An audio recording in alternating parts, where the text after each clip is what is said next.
Welcome to this recording of the NMRA-PCR Coast Division Saturday virtual event. This recording was recorded September 26, 2020 at 9 a.m.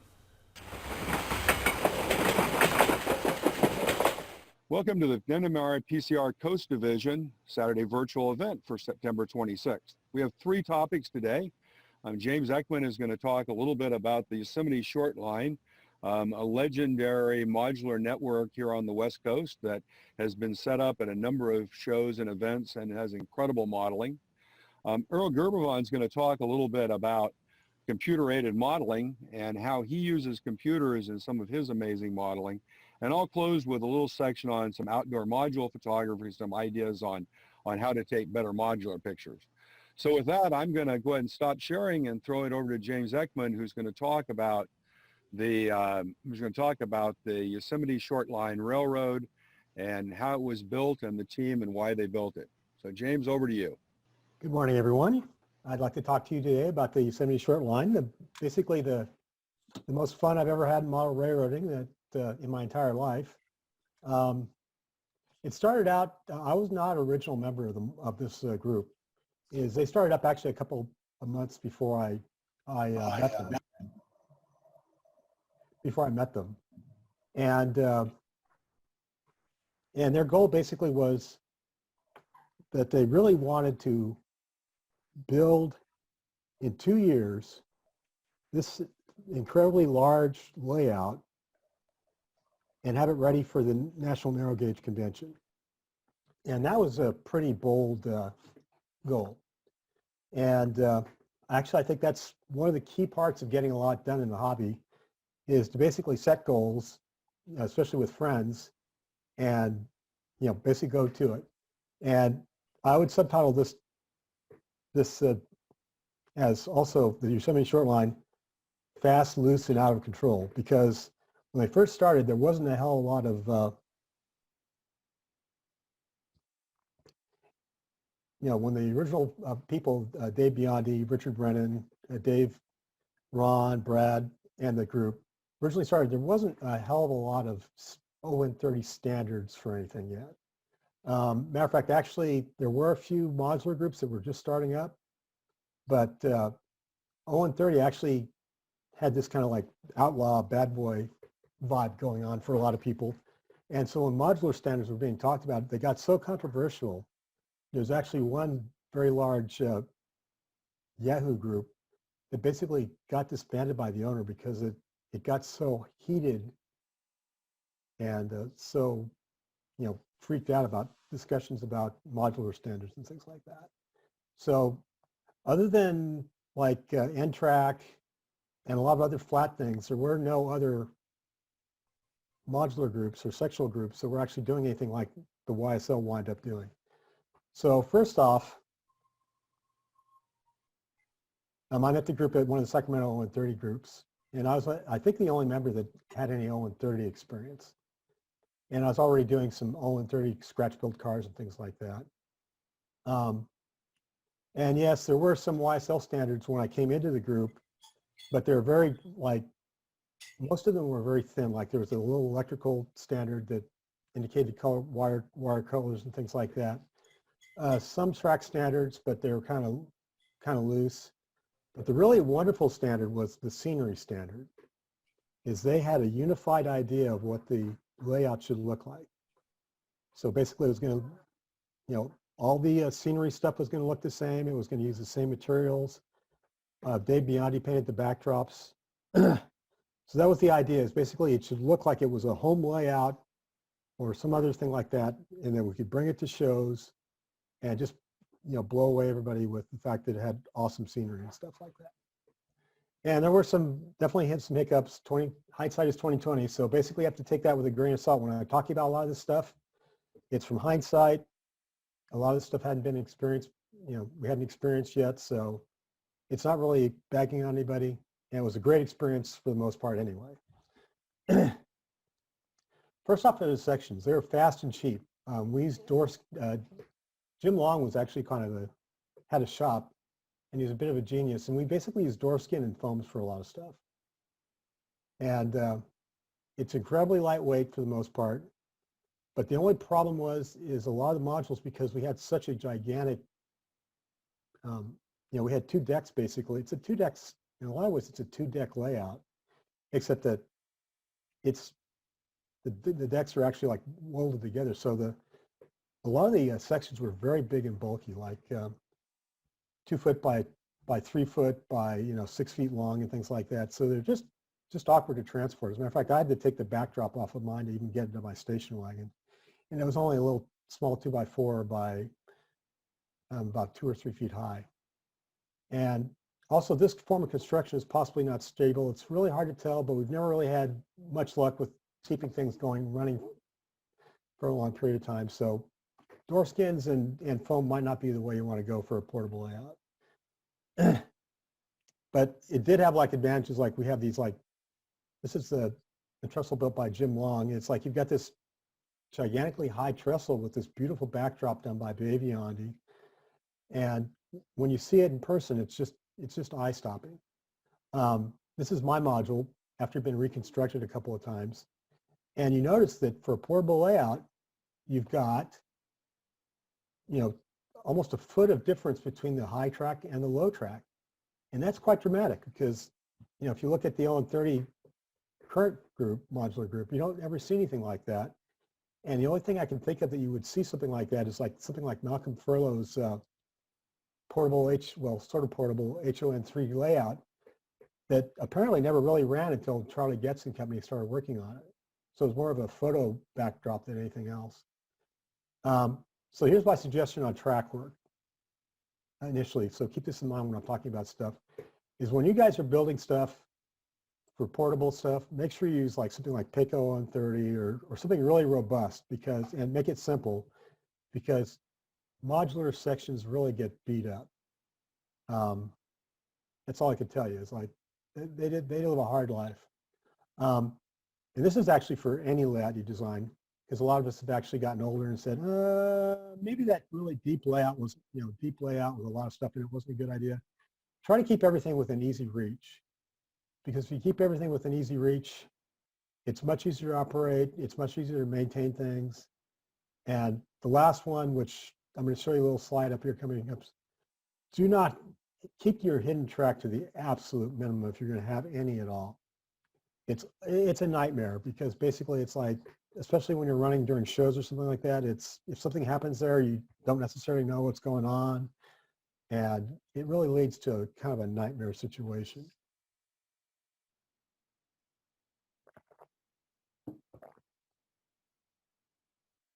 So here's the actual track plan for the original Yosemite Short Line. Now, if you look to the left of the drawing, you see these gray lines I've drawn in, and at the bottom of the drawing. And those gray lines are actually hidden track, where hidden track is. And you look, and you can see there's like almost 10-foot runs of hidden track that we're running for the main line. And it was a nightmare, because if anything went wrong on the hidden track, you had to crawl under the front of the layout and into the back and fix it. And that's the other thing you have to think about when you're planning your track work and your layout in general. Make sure that things are easy to access, and definitely try to avoid doing things like having to crawl into the layout to fix things or anything like that, especially if you're, like I said, a modular group or something like that. But even standard layouts, I would definitely start thinking about, maybe for electronics and things like that, even maybe having pop-out trays or something, so that with like phone jacks or something, so you just don't have to crawl into the layout as much to service things. Because it's, especially as we get older, it's like it's not as much fun to crawl under things as it used to be. And actually this track plan is also a little bit inaccurate, because when we originally laid out the track work, there were a lot of places that had like sub 15-inch curves, tilted track, horrible vertical curves. It was so bad that basically if you look at the left side of the board, it's labeled Camp 14, and just down below where it says General Store, we actually wound up relaying out a lot of that track, just because it was just not runnable for a lot of cases. So like here's my module. If you look at the right, you don't see a trestle.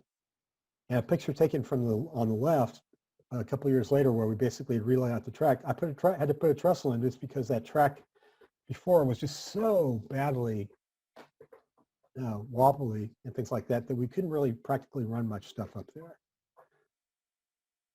So I'll touch briefly on electrical. All I can say is make your troubleshooting easy. Make sure you have blocks. If possible, I would use jacks instead of barrier strips and things like that, just to make things easier for yourself. And one genius thing about having the backdrops was the fact that it made it easy to actually light the layout. And we had these Malibu lights, which were cheap, and they work pretty well. Nowadays, LEDs would be a lot better because they're a lot lighter and lower power. But there were several venues we went to where if we did not have lighting, it would not have been a good thing because it would have been just too dim and the layout would not have looked good. Now we're starting back into the scenery a little bit. Because there was a common vision ahead of time of what everything would look like and how the scenes played together,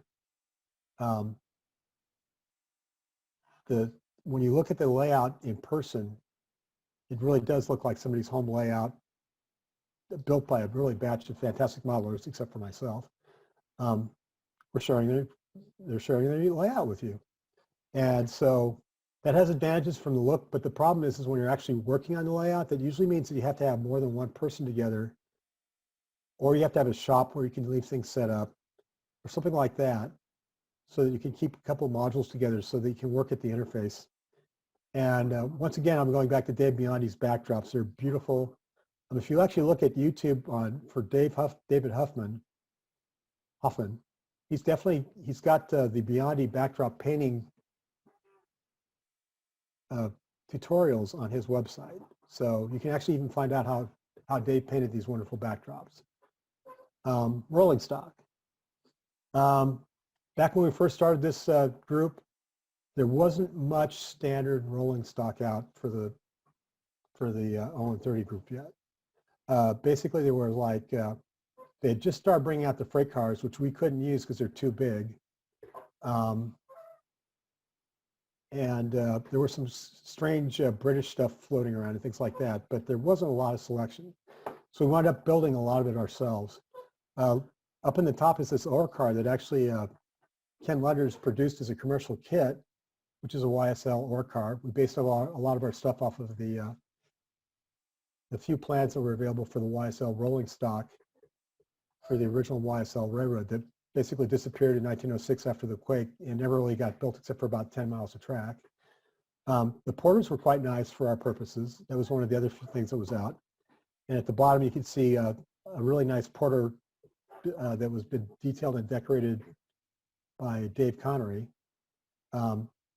Scott Mays, our person who has a big British fan, built this strange, it's a British Sentinel or something like that, because he basically had some British import equipment on part of this section. And there's a little ore car here that I scratch built up out of a plan from, I can't even remember where, probably the Argage Gazette. And I also bought a bunch of these IHC old-timer flat cars.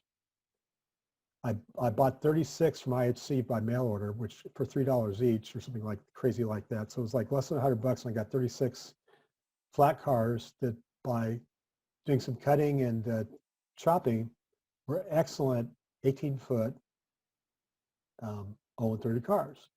And we ran a lot of those initially because they're very stable and we didn't have a lot of other stuff yet. And on the right, you can see a picture of my silly box cab, which is basically running on a 44-tonner diesel. And that was actually one of the few locomotives that would run around the layout on a consistent basis for several years. So it got in miles and miles of operation for a long time where we just set it running around and it would run and run and run. And that little boxcar behind it was once again thrown on top of an IHC flat car, just scratch built a structure to fit on top of it. And here's like an overview to the show. As you can see here, it's quite tall Usually kids cannot actually, small kids can't normally get up to it. In this case, you see somebody climbing on a chair and things like that. But that was kind of intentional, is to keep things near eye level. So a lot of the other modular groups, their stuff is lower. And in the case of NTRAC, it's really substantially lower. So I think the near eye view level has got a lot of advantages for many people. It naturally, especially when you combine it with a backdrop, gives you a nice scene blocker thing and things like that. So, I mean, modular heights are quite subjective, and what the best one is probably quite a good argument to have with people. But that was our take on the subject. And now I'm going to kind of give you a short guided tour around the Yosemite Short Line sections. This is Scott Mays' Big Oak Flats.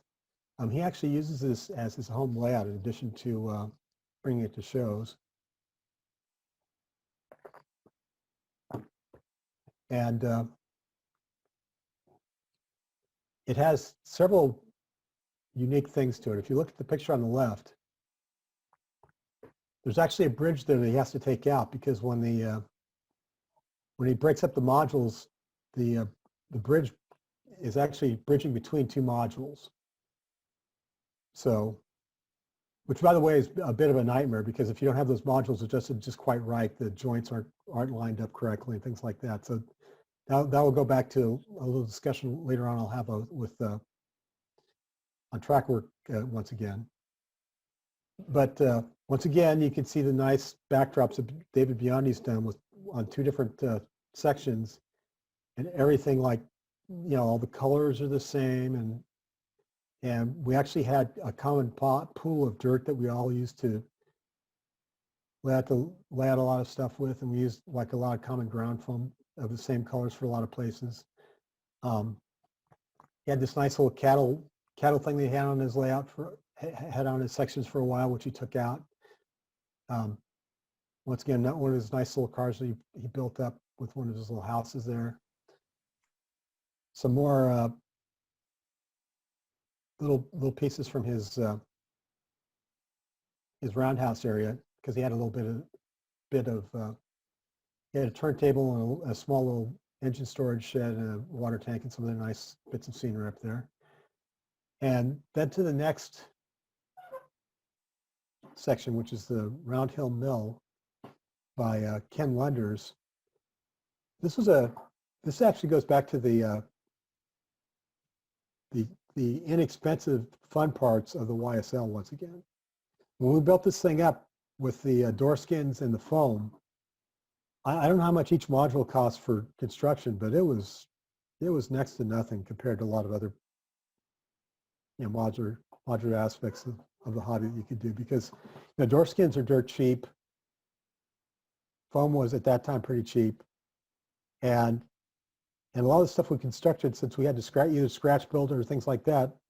I mean, those cars that I built up, maybe $10 a piece, because I had to buy trucks for them and couplers, but it's just bits of Grant Line detail and styrene other than that. And in the case of Ken's beautiful little mill structure he built up,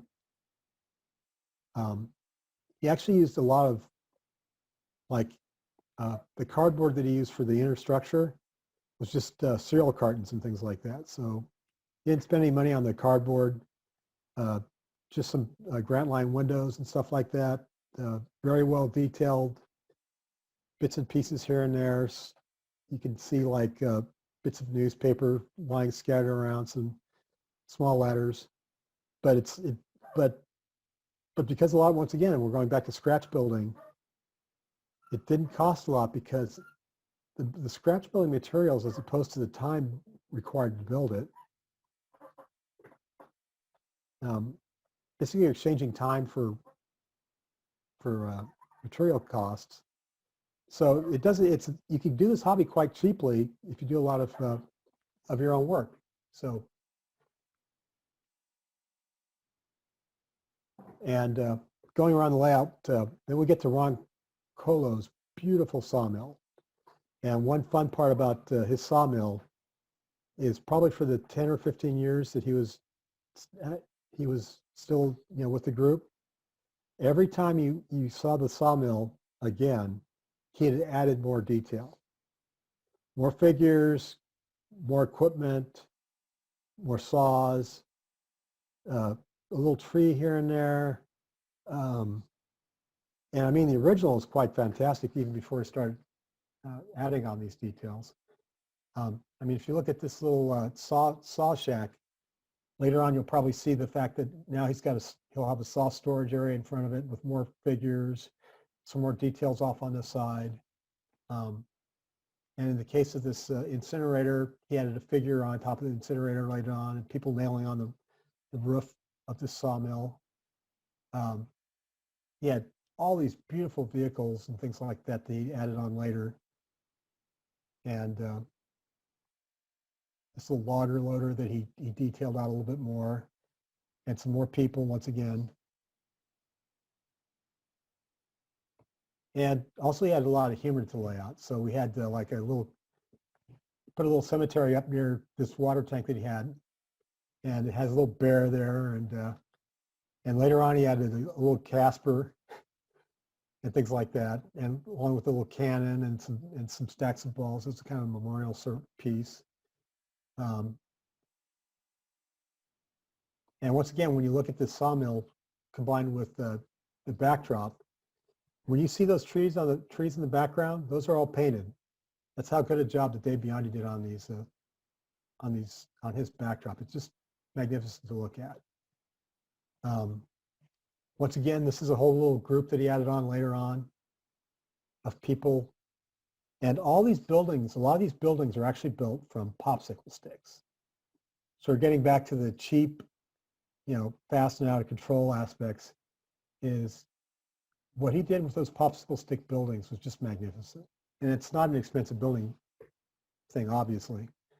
And you can see like a drum full of bits of lumber and things like that. So he just kept adding details. And like this car was added on a few years after we got started. And, more details like the drums and a little outhouse in the back and the flag. Once again, taking a look at it from a different point of view. On the right, there's a nice Jeep with beautiful, like I said, once again, lots of details. And then on the right, we have one of our dinosaurs that we used to put on the layout for kids to find. And there was one funny NMRA meet where basically we had the dinosaur up and the kids were looking at it. And we were being judged for prototype for the whole layout or something like that. And the judge said that we should take the dinosaur off so he could properly judge it, which I thought was kind of like maybe a little bit overboard, but it was kind of funny.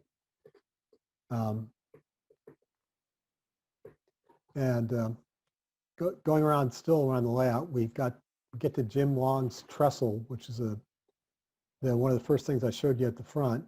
But he also had a bunch of nice little buildings that he stuck on there. It was also the ironworks. So he had a little blacksmith shop with the roof that was open so you could look inside of it and see what was going on. A little jib crane. Once again, you see the backdrops and how well they fit in with everything. So that it makes the layout look like a nice unified piece of equipment there. Little road. This was actually supposed to be a dispatch point for the YSL.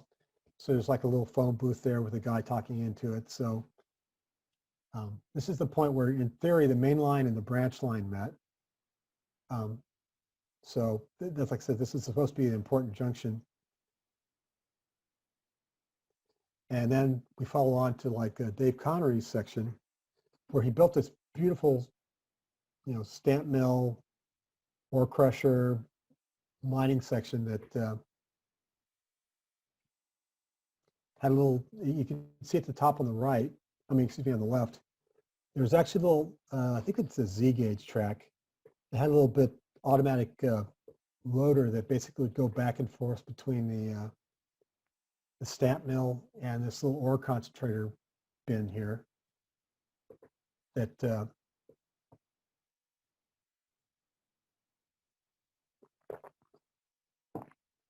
that was automatic and would run back and forth. It had problems once in a while, but it wasn't too bad.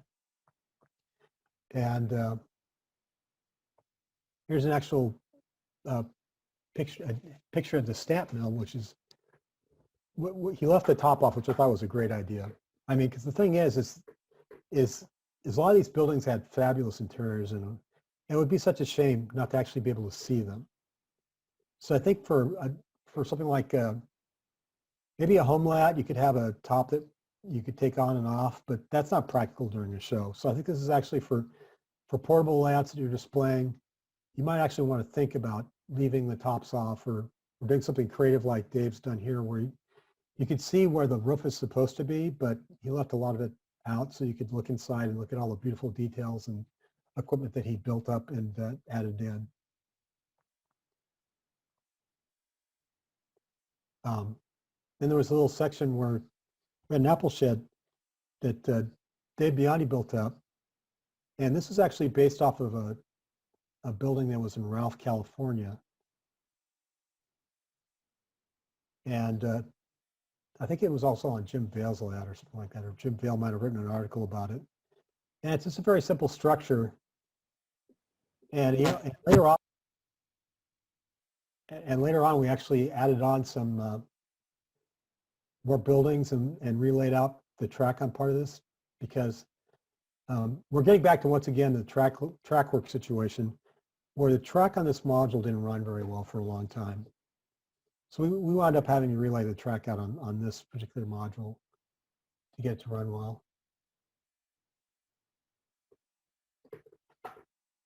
And once again, you can see the nice little trees in the background. Some of it's a real tree, some of it's Dave Biondi's backdrop. It just adds, like I said, that little feel of realism. And he had this also nice little shed that was part of the bit there. Then we get to probably the least interesting part of the layout, which is my little section, which was going to be apparently the terminus for the YSL, if they ever actually built it all out, which is, there was actually a little inn that was the Carl Inn. It was run by the Carlins. It was near the entrance of the actual park. And there's some beautiful waterfalls in that area. So essentially, I was going to say that this is going to be the entrance to the park that we're going to use for our, passengers to get on and off. And there'd be a waterfall, and so I added some other things to it.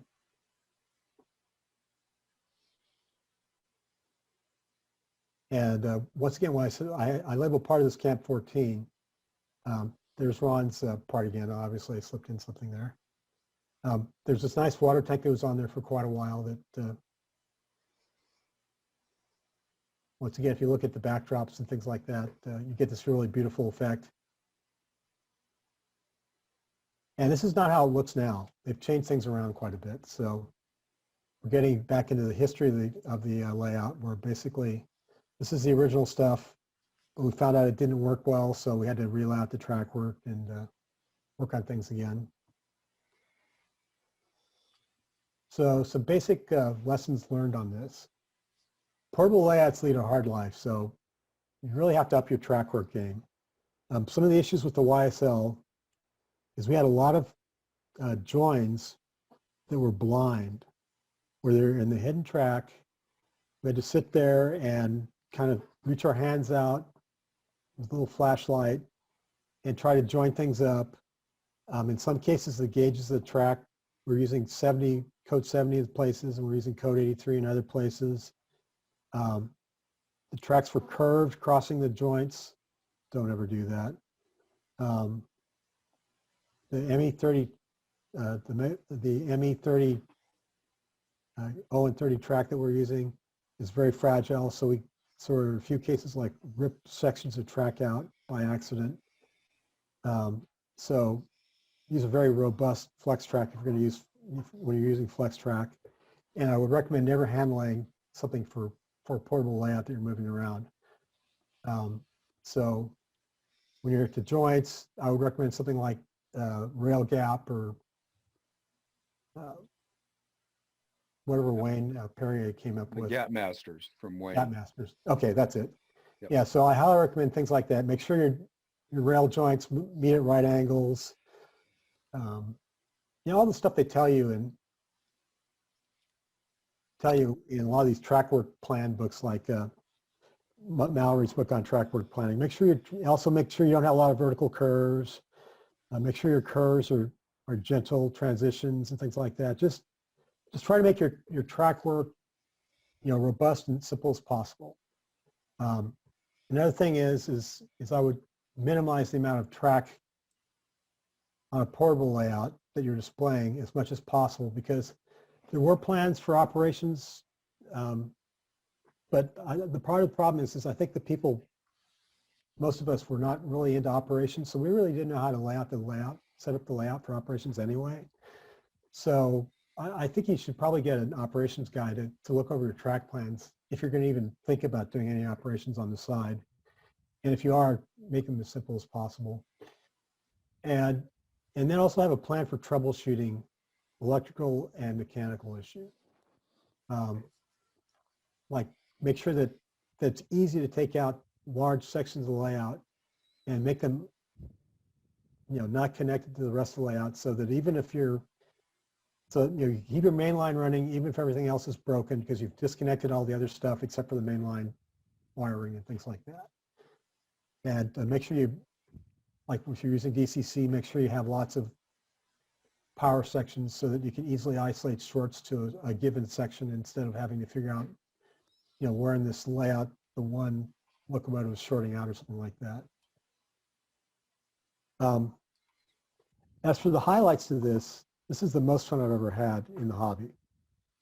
I was not an NMRA member when I first joined the OYSL, so it got me to the NMRA. I met a lot of new friends this way.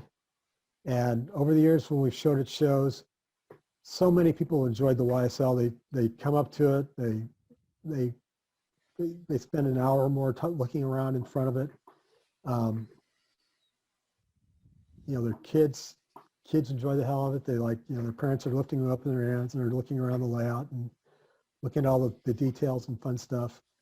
So, you know, even if there's a lot of mechanical problems and other things with the layout, it still was a fabulous experience from that point of view. And at this point, I'm going to throw it open to questions and answers.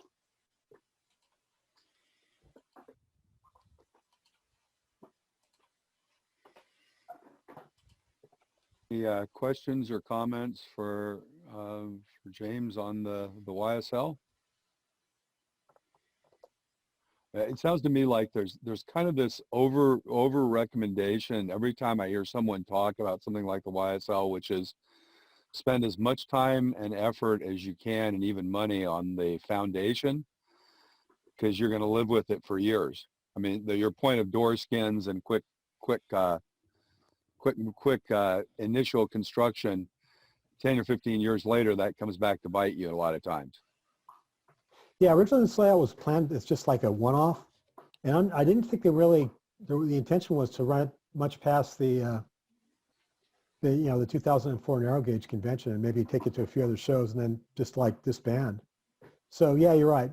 It was originally planned as something temporary to last a few years, but you know, it's like a temporary bungalow when we were kids.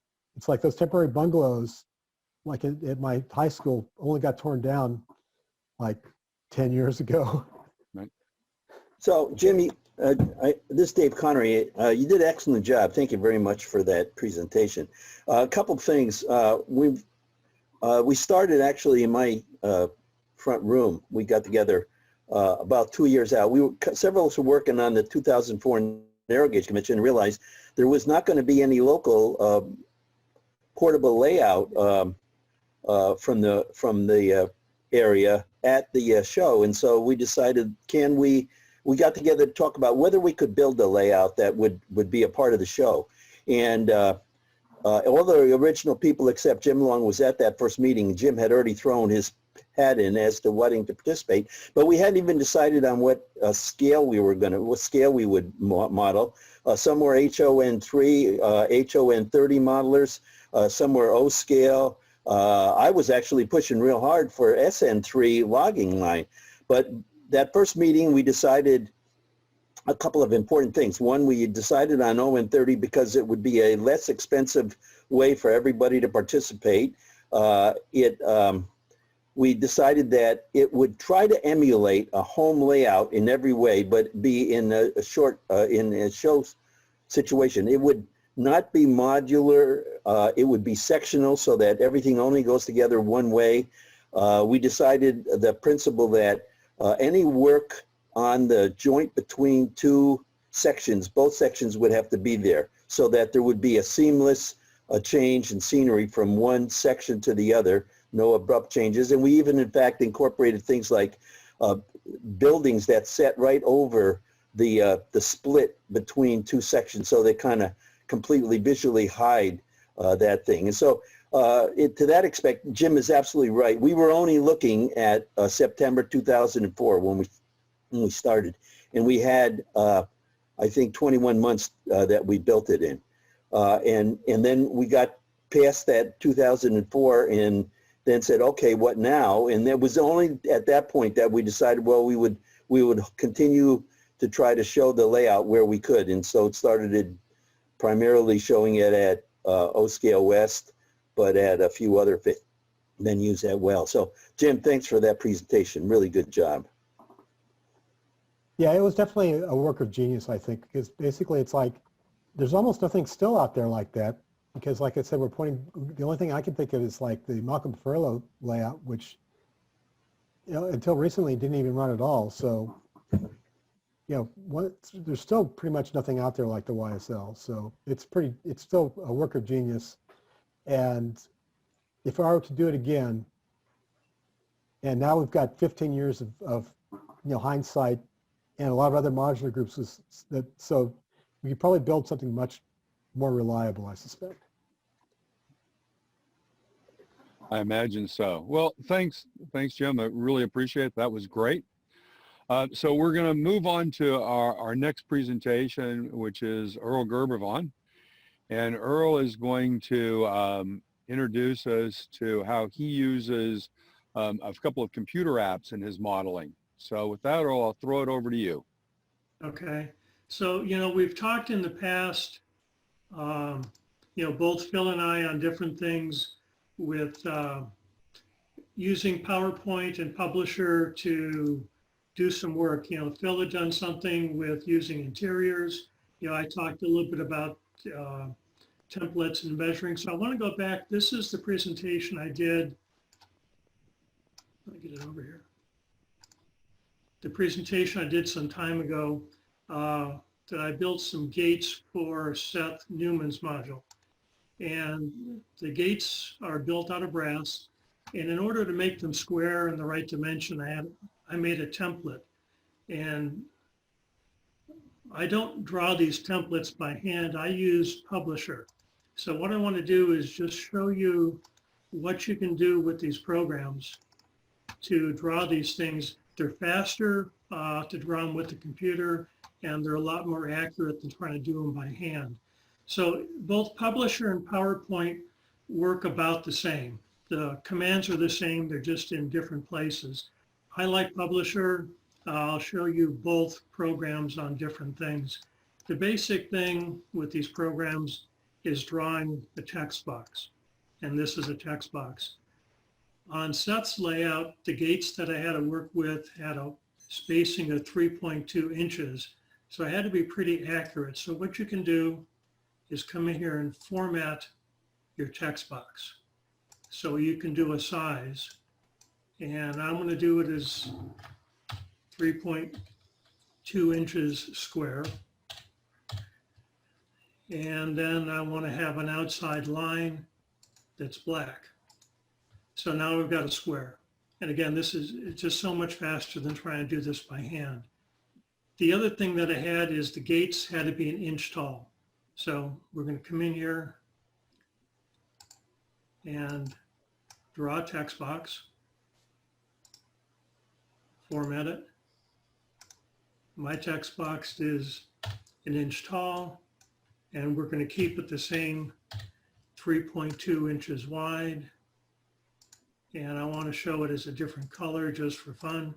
So now I've got my other text box. I can move it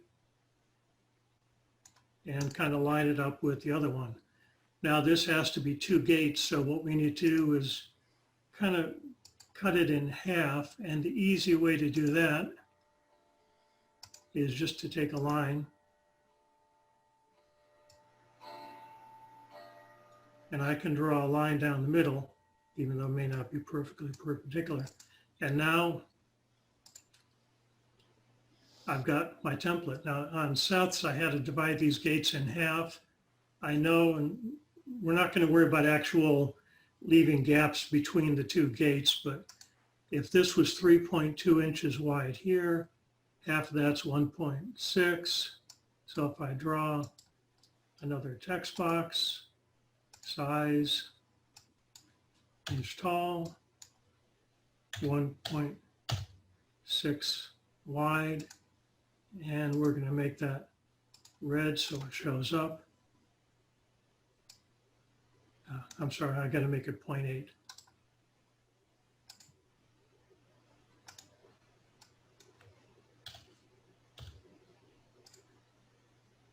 So now I've got where the dividing post is for the gates. And if we go back for a second to this presentation, you can see that's this line here. So I drew it a little bit different than when I did this template, but I wanted to show you just how easy and how fast it is to come in here with these programs and draw these kind of things. Also, I use this all the time. You know, sometimes, or I had something recently where I had to make an interior wall. So, and it was, call it 4 inches wide.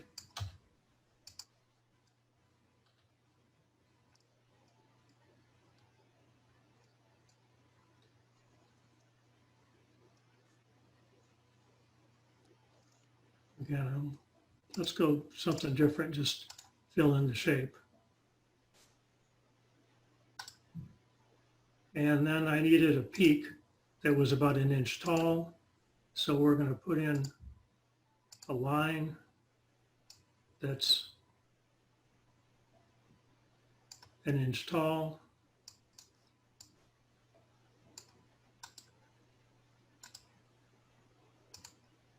Again, you don't have to worry too much when you're drawing it to get the right size, because you come in afterward and you can adjust things. And then I needed the roof pitch. Earl? Yeah. Earl, just a suggestion. If you go back to your vertical line, click on it again and go to the size for it. Go back to your format. Yeah. If you go to size, you got to click on size. So you see, if you look where it says width, make the width 0, and then the line will be vertical. Oh, okay. I learned something new. Cool. Okay, thank you. No, it's good for everybody. Thanks. I like it. So again, here's the other line. So now I've got a roof pitch, and I can duplicate this as much as I need. The other thing that you can do with these kind of programs is I had to do signals for Ted Stevens. We were working on his layout, and we had a whole discussion about signals and what the aspects meant and all that. So I used PowerPoint this time because that's the program he had access to make these signals. And again, it's the same kind of a thing where we can take a shape, draw a line. We can format the shape. Now here's where the difference between Publisher and PowerPoint, the menu comes up over here for the different things. So my line, again, you can play with line width. So I'm going to line width of 5, and this is a metal signal post. So there we have our signal post. So now we need to put in the background. And again, here's an oval. Don't have to worry too much about the size because we can come in here and make it 0.4. This way it comes out to be a circle. And then we want to fill it with black. Not that, I just want to do this. Fill it with black. And now we have our kind of a little background thing. And you see this other line that comes up across here as I move this. PowerPoint and Publisher will help you line things up, which is really nice. And then you can kind of move this over so it's a little more centered. And then we want to have the colored insert, so we'll do another circle. And we don't care what size initially. Call it 0.2.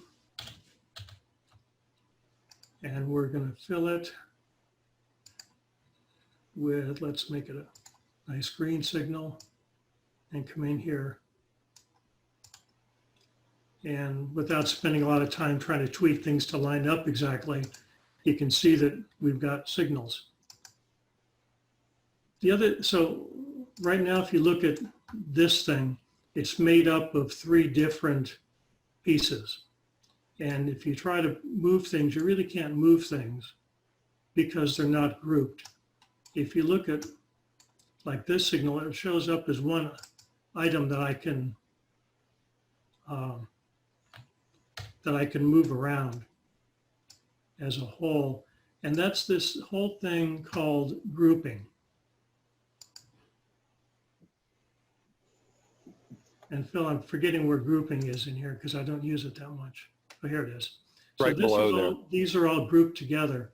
You can come in here and ungroup it. And now I can edit things individually. And then when I'm done, I can group it. So just to show you, you can see this is made up of 3 different items.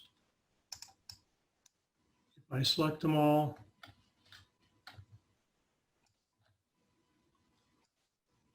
I can group it and I can move this whole thing wherever I want to move it.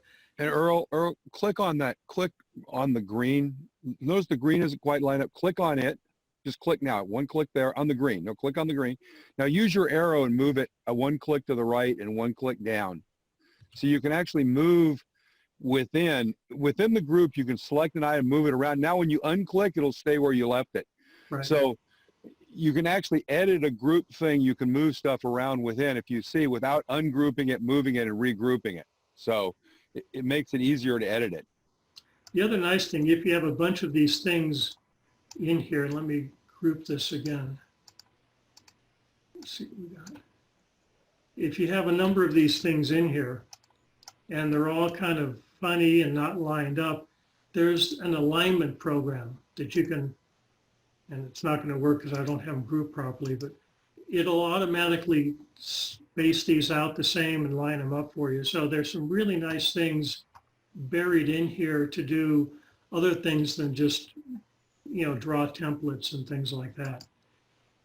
The thing that I'm working on is some documentation for my electrical for MMR. And you can see here, this is a drawing I'm doing for the electrical. And, you can hand do these sketches. It's okay. The judges don't get that carried away, but I find it a little bit easier as opposed to creating things sometime to put pictures in. So what you can do, and I think Phil showed this and we talked about it a little bit, you can go to the web and find a picture or an image. So this isn't one of the circuit breakers, PSX, that I've got in here. This is the raw image from the web, and it's kind of too big, so you can come in here, crop it, grab the corner, kind of crop that out because we don't need all this other stuff. So now I've got just a small little box. So for those of you that are not computer people, just understand what Earl did. That was a picture, and by cropping it, if you go back and click on it again and click, it's actually there, the whole picture, but by cropping it like that, it's only showing you that part. So you can decide what part you want to show, and it's a really cool way to take things from the web and reuse them. And also, once you crop it, you don't have to worry about the line you're trying to draw to it get swamped out by the image, right? Because the image is now only this big. So you can come in, grab these things, rotate them 90 degrees, scale it down to whatever size you need, and then, you know, put it in here. And that's where all these images came from. So I hope that, you know, this helps a little bit. Again, I use this all the time for drawing templates when I'm working on structures, if I need a wall, if I need something, it's accurate. And it's just so much faster than trying to do it by hand. And the nice thing, all these things come out square. I try to draw this stuff by hand and they're never square. We talked, I just want to cover one other thing on this. You can play with these line widths. And this is kind of default line width. You can go wider lines if you need. The outside dimension is what stays. The thing doesn't grow when you do it. And I want to leave you with one picture again. So you guys know that I go to Shorpy a lot.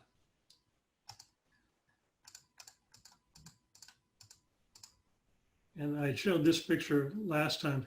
This is a picture of downtown Pittsburgh circa 1940. And I kind of was looking at it, and it was interesting that there was this little sand facility down here in the bottom right corner. I thought that's kind of interesting. And yeah, I'm working on the layout. We needed some sand things. So I thought, yeah, let's go take a look at it. And I was looking at all the sanding things and the tracks, and I noticed the turntable. And you take a look at the pit, and I haven't seen this before, is the pit walls are not continuous. There's an arc over here. Yeah.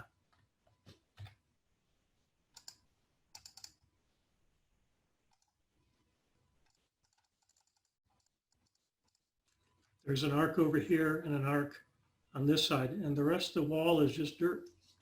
So they never really fully formed the pit walls. I guess they didn't need them. And it's interesting, this is in downtown Pittsburgh. It's not some narrow gauge line somewhere out in the boonies.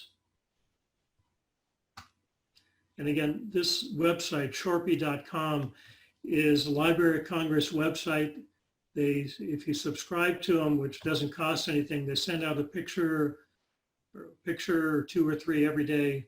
They're just old time pictures. So you got to read through them, but you know, there's enough gems that come in with with railroading that it makes it interesting. So with all that, Phil, back to you.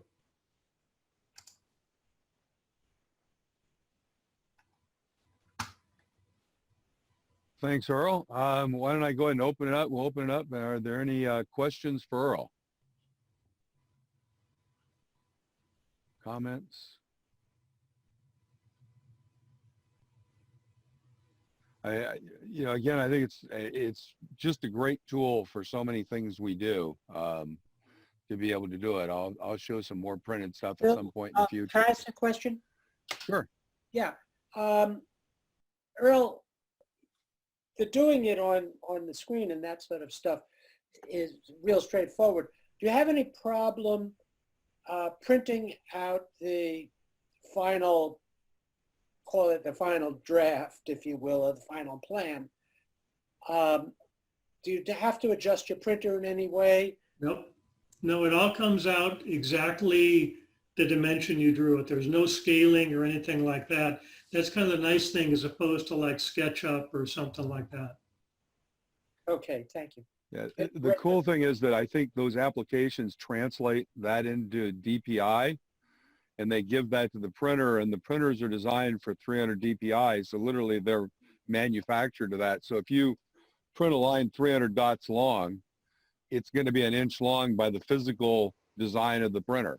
And so I think it's kind of all tied in, becomes, you know, for our work, pretty reasonably accurate. So You know, Yeah, I printed these at my home computer at the office printer.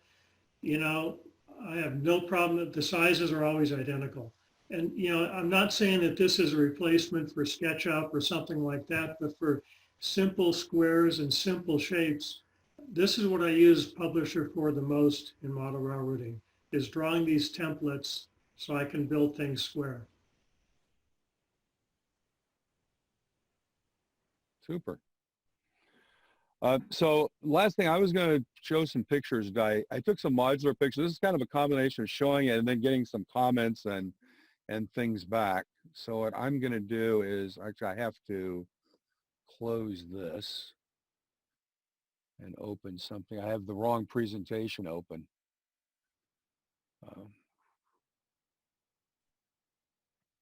Here we go. I have to get the right thing open here.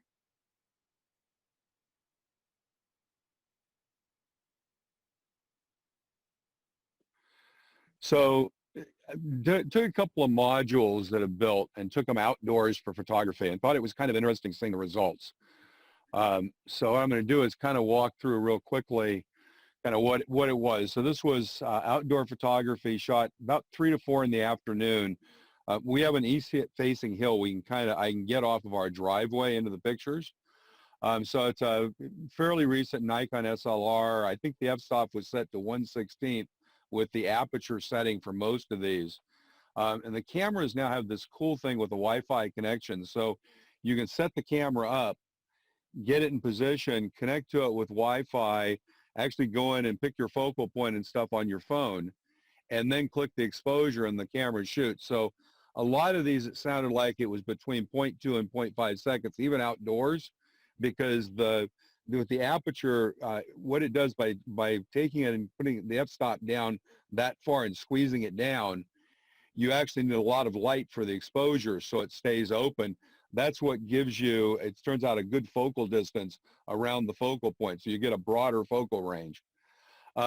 What's interesting then is you actually move the module on that to place it. So this was actually the first module. This is the Mission Hill Tunnel. These modules are what I would call, basic scenery completed. They don't have a lot of details yet. But I was trying to get some pictures to see how they would work and then also use that for some of the detailing. So this is a 2x4 foot ON30 module. It's actually trying to be a model of the Mission Hill Tunnel in Santa Cruz. This is actually the Google Earth map of it. It's a 927-foot tunnel that was built to move the railroad from the downtown street in Santa Cruz and get it out of downtown. So they actually dug a tunnel underneath the Mission Hill where the Mission Church is. And it's still in use by Santa Cruz and Big Trees, so you can go there and take pictures. And there's a north portal to the right and a south portal to the left.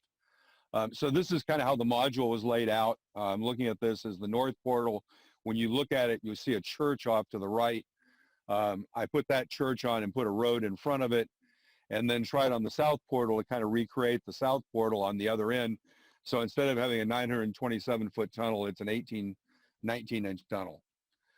So this is actually a picture of the module. This picture is actually taken with the aperture picture. It's actually, this is the south portal. So when the tunnel was originally built, this is actually where the Santa Cruz station was. Later, it became a whistle stop called Park Street, which is what this is emulating. And later, Park Street went away completely, and there's actually a personal home there. That fence actually is the yard marker of a personal home that's next to it. And then this is the tunnel portal. So that was what I was kind of trying to recreate there on the right, where you can see the church up on the top. This was actually something that was interesting. The picture on the left is using the auto setting on the camera.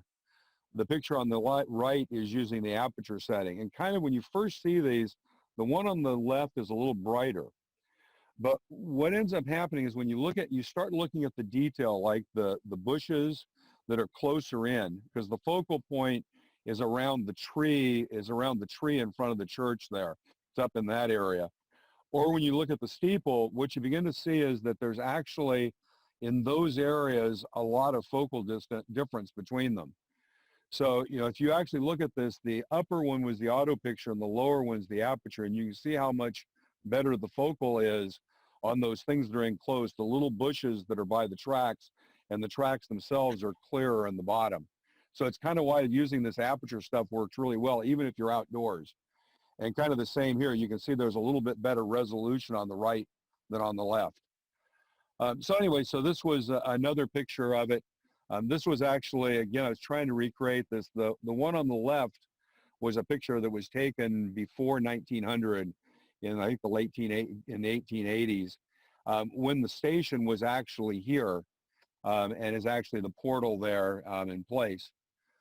This is the church up there, and you see what's great about this is how much you get the tie-in of the light outdoors. This is one of the pictures starting to pick up in the background. So the trees that you see kind of in the foreground are clear on the module, and this is then on the background is just the hill behind. And this is, again, the north portal. This is kind of a picture of what it looks like against what was here. I had to put a hill on the right. This is a picture up across the top. Again, what's I think is really interesting here is you get this great contrast with the hills out in the background, except for the fact that if you look to the right of the truck, there's a street light from my neighbor across the way in the picture. Another picture here of the same thing. I found that it was really having the trees there. They're typically about 100 feet away. They actually blended in really well. And this is adding in some other pieces. And that's, again, the tunnel portal on the right as it is today with the current engines going through it, and then a house that I kind of used for the color scheme.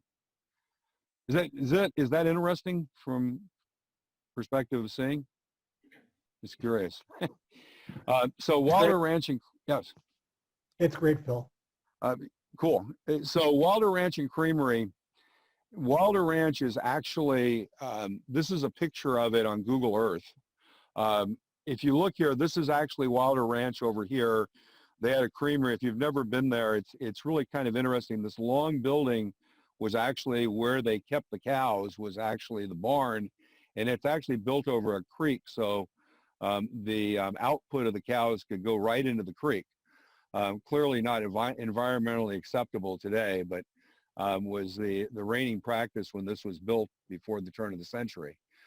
Today, this area here where the parking lot is actually the State Museum, and or State Park Museum area, and then you walk down to Wilder Ranch. But if you park here and go towards the ocean, so to the west of this, you'll actually see this is what was or is now the SP track along the coast and a siding here.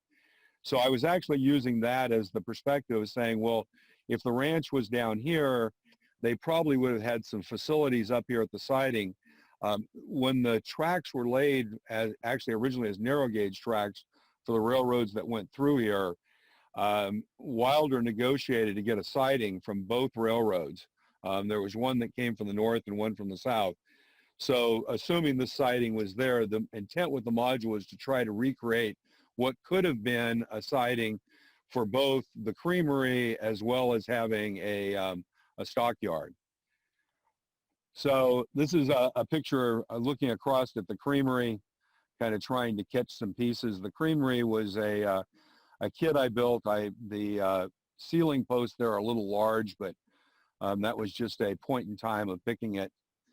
This is a shot out across using the stockyards. Again, you can see it's hasn't been a lot of detail, but kind of trying to make sure that the concepts are right and then figure out where to do things. This is another shot of the creamery, and this was actually, I took a shot on my iPhone a while back, and I think we had a conversation about it. There was kind of a very interesting thing that came up out of that is when you do this kind of outdoor photography, if you position things right, you catch reflections of the sun. And so what I actually did here was I moved this vehicle and kept looking at it again through my Wi-Fi on my phone that's actually showing me what the camera is saying until I got that reflection of the glass, which makes it actually to your eye look a lot more realistic because you see that. And so it's kind of a fun experience of doing that outdoors.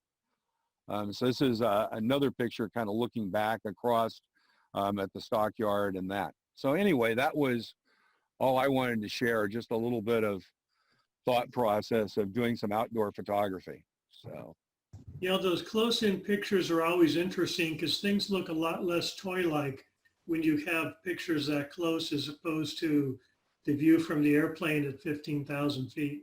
yep. Well, you know, it's interesting. I don't know if anyone noticed it, but when I took the original picture, I actually had a little peel up on the roof on that outdoor part of the creamery. And when I started looking at these, I realized the other corner was peeled up a little bit closer side. So I have to go back, get a little bit of canopy glue and put it in there and clamp that down so I don't see that. It really bothers me. Yeah, the camera sees amazing things that you never see. Right. I don't think your eye can pause long enough in a physical space to see it, because you kind of, your eye, but when you have a picture, you can just focus on it and you can see, oh, I want to do that. And I think it's a great way of doing it. So, and it gets you outdoors when it's not smoky.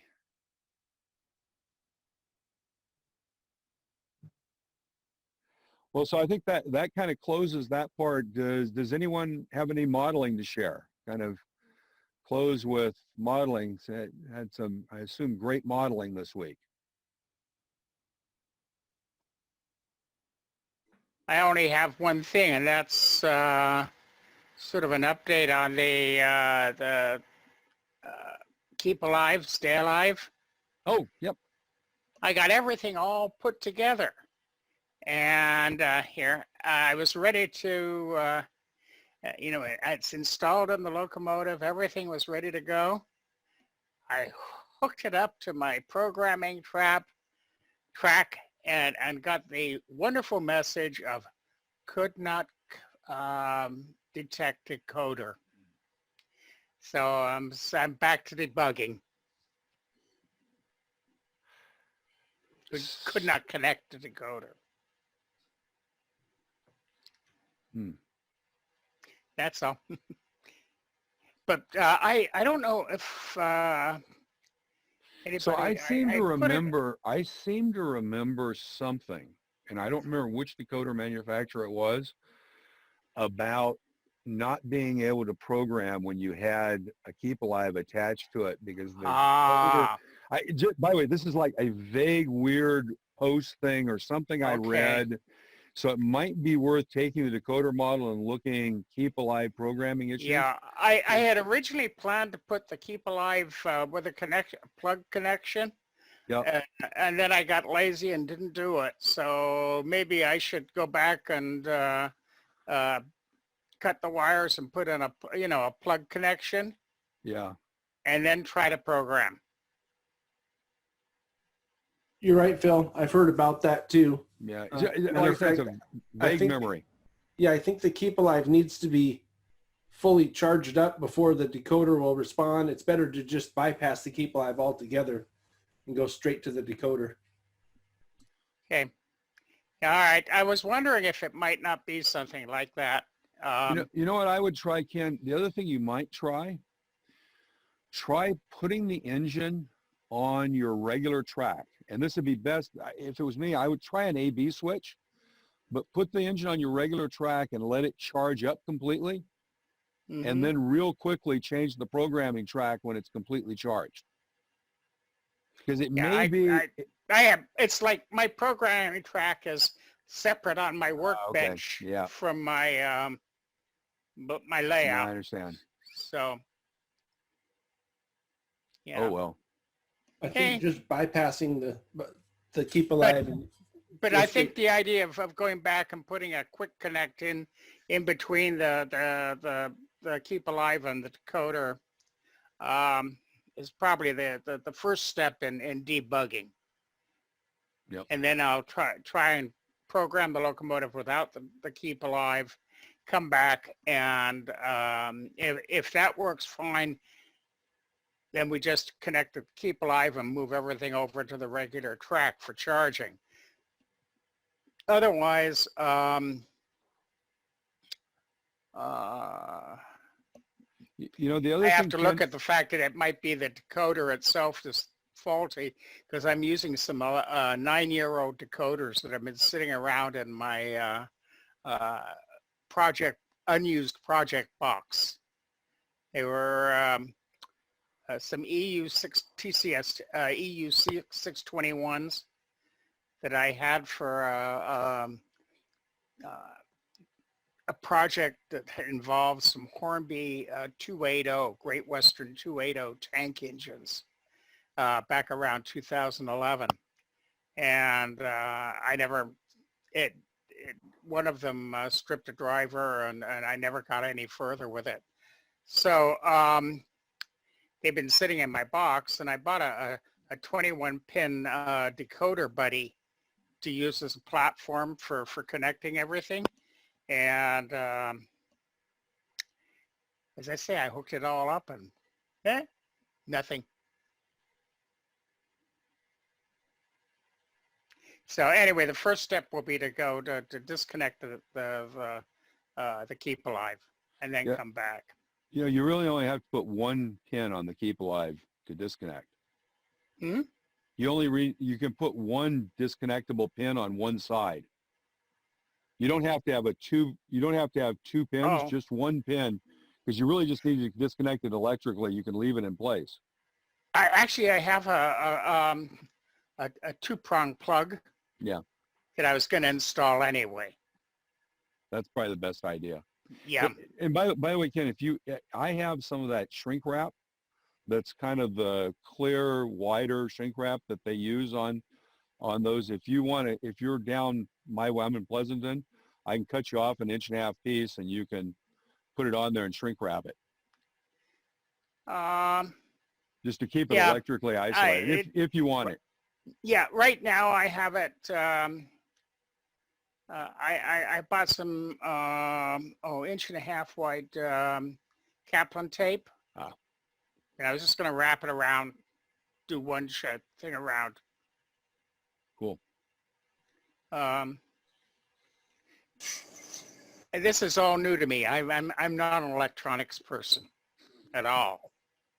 I mean, I'll do digital, but not don't want to touch the hardware. Cool.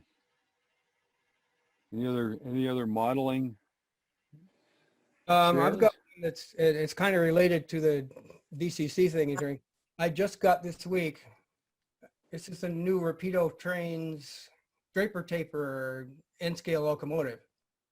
This one has got DC, DCC, and sound in it, but I've got a problem with it.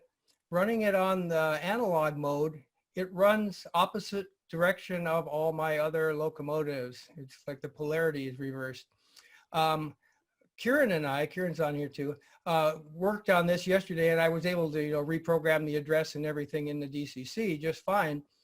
But we can't figure out a way, at least in the programming guide, and I did download the whole ESU version 5 book and look through it, of how to change that polarity, because it's the decoder is nice because you can run it on either analog or DCC, and when it gets to a boundary, it'll sense that and change things.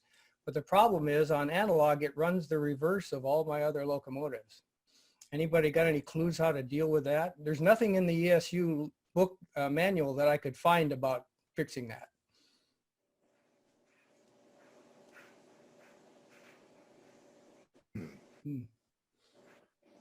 We have that background sound. Da, da, da, No, da. is it possible for you to flip the motor inside the body 180 degrees so that the different feed, it's opposite feed? I might be able to do that. I'll have to get inside. I have not taken the shell off yet to see what goes on. Interesting note on this, a few years ago, Rapido Trains came out with the GMD1 locomotive, which I got, and that first run in N-scale also had the motor reversed. And I was able to get in there, and what I did was just to unsolder the leads and switch them.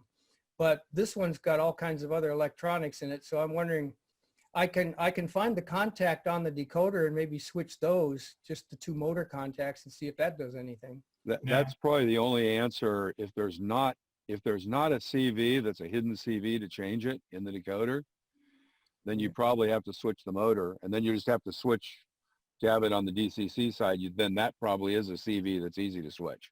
Yeah, because I looked through that whole chart in the manual and I didn't find anything that was identified as a reversal. So Did you try flipping the DCC? we had it on the track, and apparently it worked all right in DCC. No, but what I'm thinking is you might want to just go into the CVs, try flipping the DCC CV for motor direction to the Okay. opposite, because it may flip it for both DC and DCC.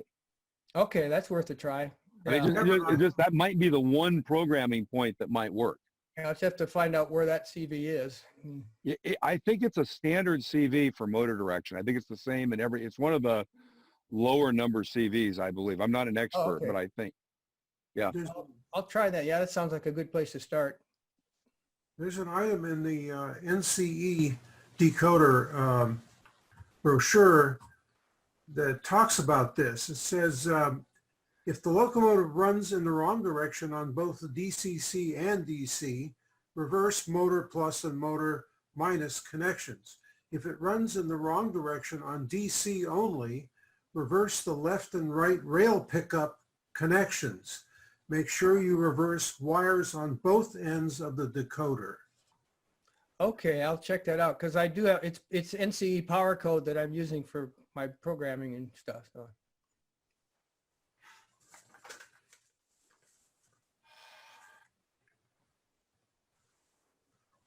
Of those types of things, I was also at the point of buying a decoder tester. Has anybody had any experience with the ESU decoder tester? Particularly since I've got an NCE power cab power system.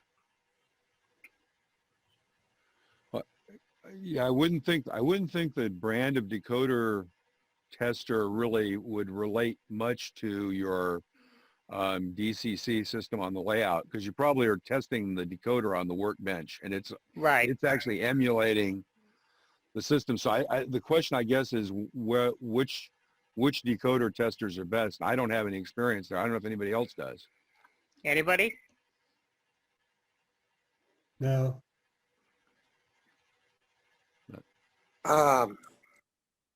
I've built my own decoder tester. It's not real hard to do. Well, you know, it's like I'm a real neophyte when it comes to anything that involves an electrical wire and a piece of solder. So I'll probably purchase rather than try to build one. I mean, I had enough trepidation building the Keep Alive. And I just assume, you know, it's not my part of the hobby.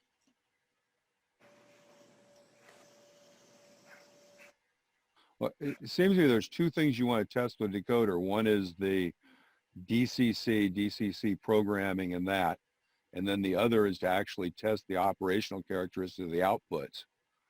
Mm-hmm. So one kind of requires some physical stuff, and the other, you know, a Sprague probably works pretty well for actually on your workbench to have as kind of a, you know, for the programming functionality, because, you know, if you got that combined with a Raspberry Pi or with that, you get all the powers of the JRMI to do your all your decoder work. So I have a couple. Well, I mean, I've got this one particular thing with this the Keep Alive project, but the other thing is but the Decoder Buddy has both the 620, the 21 pin decoder input, and it's also got an 8-pin coder to put input.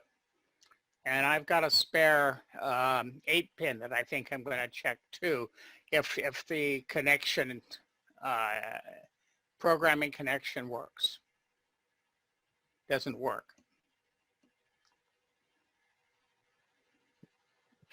I mean, the first thing is to cut off the Keep Alive and you know, put it on a plug-in basis, and then program. If that doesn't work, then I'll change the decoder. And if that doesn't work, then I'll go to buying a decoder tester. Hey, Ken, coming back to your programming track thing, I have a suggestion to try. Because there's a keep alive on there, the decoder is drawing a significantly larger amount of current than a nascent decoder would normally draw. Most of the programming tracks are designed to not have an engine turn on because they're not designed for the current draw of an engine. And depending on what you're using, it may be that what's happening is when you turn on the programming unit or put the track engine on, it draws so much current that it's overload, that it's triggering something in the unit. So try this. Put the car, turn it on, wait 3 or 4 minutes till you got it completely charged up. Yeah. Turn it off for 10 seconds and turn it right back on and see if maybe, I don't know if you tried Phil, that. I've got the NCE power cap, which actually is designed to cover that. And it is used for programming sound decoders. Right. Okay, I know. That was the only thing I was thinking was maybe it was something with the way the power came up that if you let it get powered up first, maybe it would. I actually had left it for 5 minutes before I tried to program it. Ah.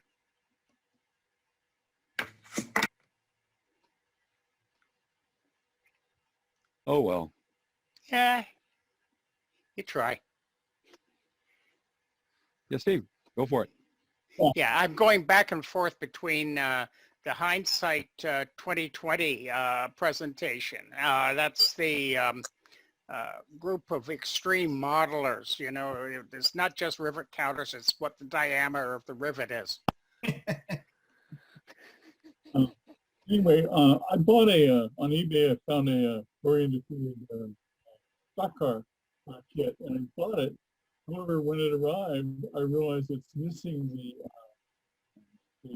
door guides.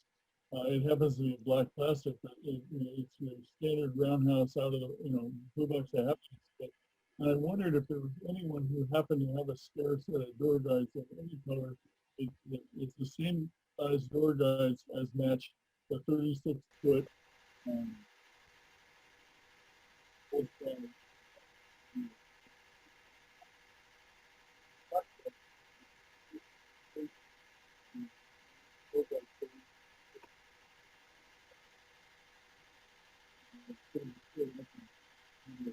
Steve, I think you need to restart. Hang on. Go ahead again. Start again. Okay. If for some reason your mic, as you talk longer, it just goes down and it becomes a mumble, I think. So I'll interrupt you occasionally just to get the volume up. All right. Yeah, I have this problem every time. I bought a roundhouse kit for Gorian defeated stock car. And it's missing the door guide. Well, there it goes again. Door guide. So I'm wondering if anyone has a Yeah, it went really bad again. Hang on, I got to talk for a second. I think I've got to get complete control of the audio, and now you can talk again. Go ahead.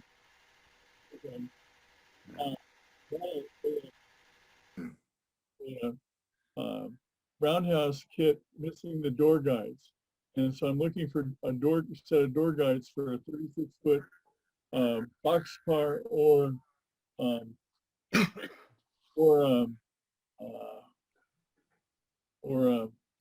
what's it called? The cattle car. Both have the same distance as where the little round holes are where they mount.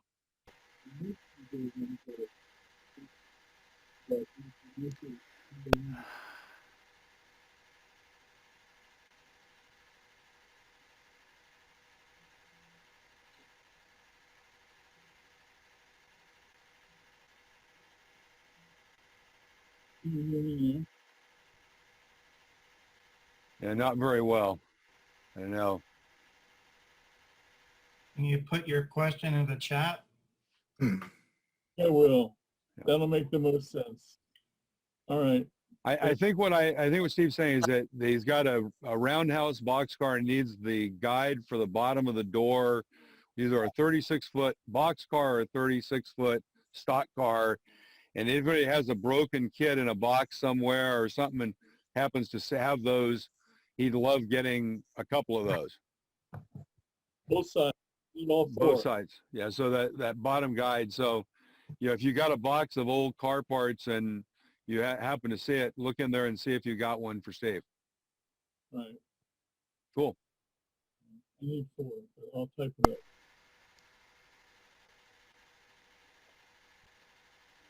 Well, I think that's, unless anyone else has something to show? Yeah, I got something to show. Go, Bob. Yeah, so my name's Bob. I've known Jim for about 25 years. I've been in train since I've been 3, but I just got back into the NMRA and the Pacific Coast region, and this is the first event that I joined. I want to say that I really appreciate all you guys.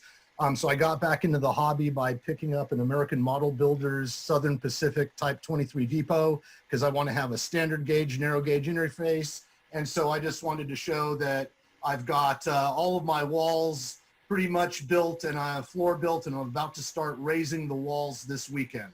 So I just wanted to share what I'm working on and say thank you all for hosting the event, and I look forward to attending on a regular basis. Excellent, excellent. We look forward to progress. You'll have to come back, and I think that's one of the things that's cool is somebody, if you bring something in and show it 2 or 3 times in a row as it comes together. Oh, you'll see Excellent. this next in 2 weeks. You'll see something different. Cool, excellent, Bob. Wonderful. Oh, does this work? No. Yes, it does. Yeah. Well, here, I'm just holding my camera around, and I was just going to show the mock-up for the Port Costa engine house has finally been completed, and there we go. Now that's just the mock-up. I have the Banta kit to build, but I needed to be sure of all of the track arrangements and everything else.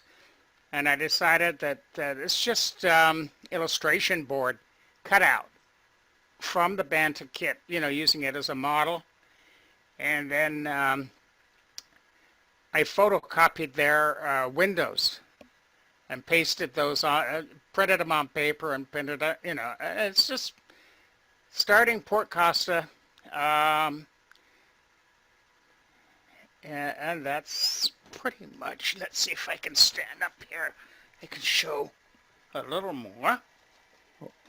Well, Ken, we have to take some pictures of your layout and do a little prezo on it. Yeah, I do. Actually, I've got a blog in Blogspot, the same place Tony Thompson does, that I occasionally post this stuff.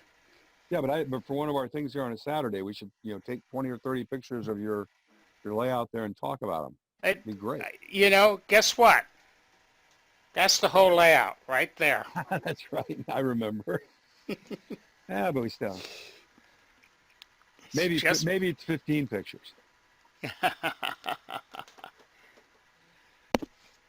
That's great. Anyway, I'm much better at building buildings and things like that than I am anything electronic. Yeah. And besides, they rearranged the programs on the Hindsight 2020, and the one on scratch building sides for single plank box cars has been superseded by something for New York Central hopper cars, and not my interest. There you go. Well, I think we've probably reached the point, unless there's anyone else has something to show. I will make the request, like I said, if anyone has wants to show their layout or take some pictures, give me a call, send me a message.